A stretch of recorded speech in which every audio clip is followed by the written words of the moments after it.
Hi guys, and welcome to this edition of Phyrefli's Video Digest. As always, thank you very much for watching. This week, EA have come out and said that they expect to sell just under 15 million copies of Battlefield 1.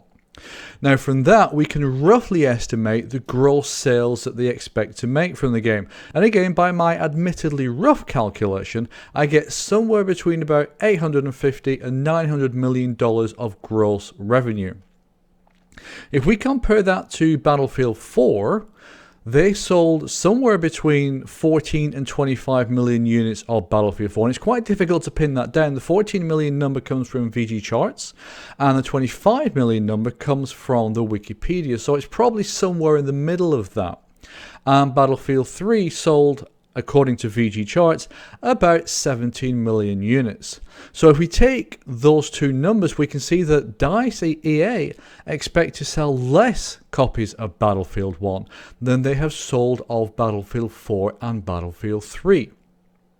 Now, games aren't getting cheaper to make. No matter what we sometimes think of the quality of them, the bottom line is that they're not getting cheaper. They're getting more expensive. The teams are bigger, the amount of coding there is more, the quality of the graphics increases.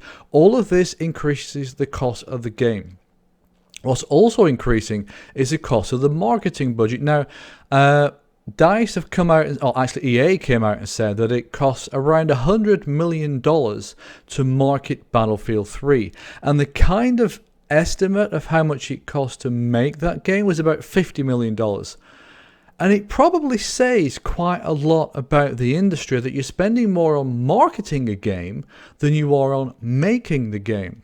Now, there are no concrete numbers for Battlefield 4, but the estimate seems to be about $100 million to make Battlefield 4. So I will be very surprised if the amount of marketing spend on that game was lower than Battlefield 3. So again, we can probably estimate around between $100 and $150 million to market Battlefield 4. So the cost of the game is going up. The cost of the marketing is going up. The cost of keeping the live services goes up. Yet Battlefield 1 is expected to sell slightly less than Battlefield 4 and 3.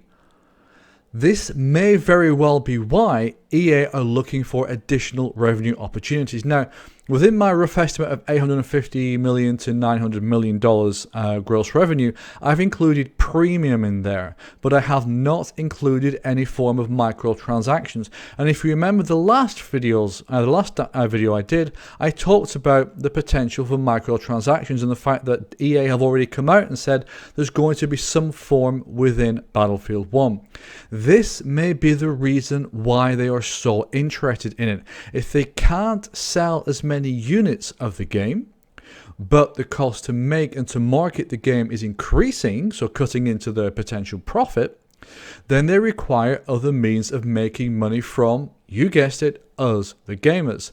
Microtransactions is one avenue for that, and I've no doubt we may see other avenues. Now, in my calculations, I've assumed about 15% of people will buy premium at about $50. Again, that's an estimate, so they could increase the price of premium, they could change premium, they could have much more invasive microtransactions, but I think that initial number of under 15 million units sold for Battlefield 1 is why they're going to be looking to monetize you and I as gamers much more in Battlefield 1. That's it for this week's video digest. Please let me know what you think about this. Do you think that Battlefield 1 will sell less copies than Battlefield 4 or 3? Do you think EA, DICE are right in trying to get more money out of us to support the increased costs of making and marketing a game? Let me know what you think in the comments. As always, if you've enjoyed this video, please hit that like button. And if you've really enjoyed it, please hit that subscribe button. That's it for now. As always, enjoy your gaming. Take care.